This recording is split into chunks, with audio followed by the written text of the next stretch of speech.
नमस्कार, TPV news में आपका स्वागत है। मैं हूं आपके साथ अखिल जांगेड़। महाराष्ट्र की राजनीति में इन दिनों हाई वोल्टेज ड्रामा देखने को मिल रहा है।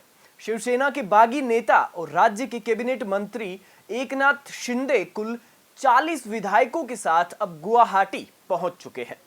उनके साथ शिवसेना के 33 और 7 निर्दलीय विधायक हैं। इस बीच खबर आई है कि विधान परिषद के चुनाव को लेकर एकनाथ शिंदे की मुख्यमंत्री उद्धव ठाकरे के बेटे आदित्य ठाकरे और शिवसेना सांसद संजय राउत के साथ काफी बहस हुई थी।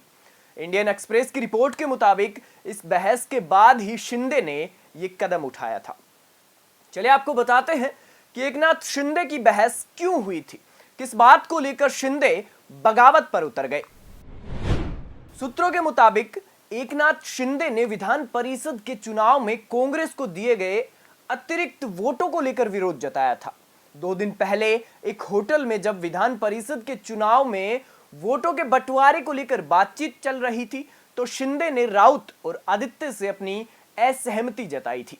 शिंदे इस पक्ष में नहीं थे कि कांग्रेस कैंडिडेट को जिताने के लिए शिवसेना विधायकों के वोटों का उपयोग किया जाए। इसी को लेकर दोनों पक्षों के बीच काफी विवाद हो गया।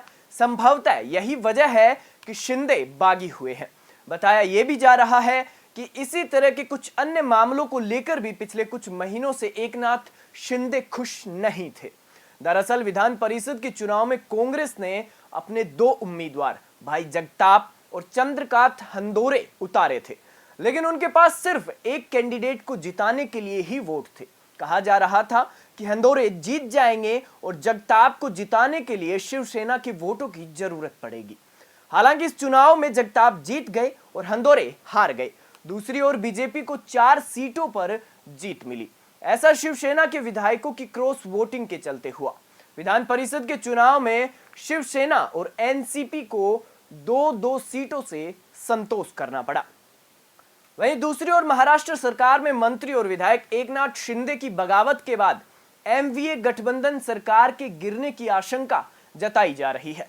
शिवसेना ने इन सब के लिए बीजेपी को जिम्मेदार बताया था।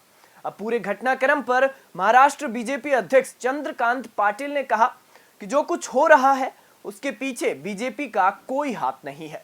पाटिल ने कहा कि बीजेपी ने इस ड्रामे को शुरू नहीं किया है, इसलिए उन्हें नहीं पता कि यह कब और कौन खत्म करेगा।